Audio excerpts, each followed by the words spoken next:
The unfettered legal power of the British Parliament to enact laws for Canada was gradually reduced by a combination of convention and statute law, to the point that it could only be legitimately exercised in 1982, the date of its final extinction, in order to give effect to a Canadian request to amend the various British North America Acts.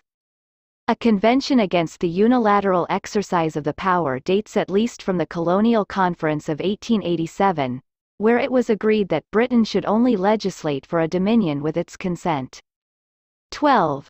This convention solidified with time, and by 1928 Corbett and Smith described a "well-established convention" that, the legal supremacy of Parliament should only be employed with the consent of the Dominions in order to enact legislation which the Dominions are unable to enact themselves.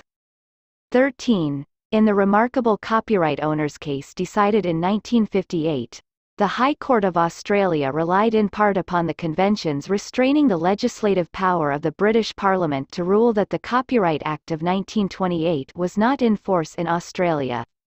The absence of a request by Australia indicated that the Act had not been intended to extend their constitutional practice governing the political relations between the United Kingdom and the Commonwealth, as at that time, could not but enter into the question whether the Act of 1928 was intended to operate in Australia. The rule of construction, which found its source in the political and constitutional relations between the United Kingdom and the Commonwealth before the Statute of Westminster, would raise a presumption that the Act of 1928 was not intended to operate of its own force in this country. 14.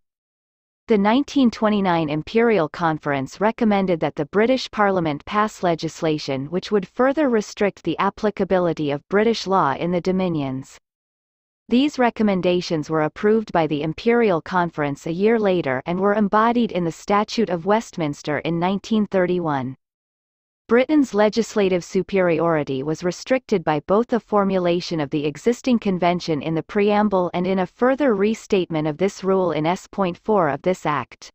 No Act of the Parliament of the United Kingdom passed after the commencement of this Act shall extend, or be deemed to extend, to a dominion as part of the law of that dominion, unless it is expressly stated in that Act that that dominion has requested, and consented to, the enactment thereof.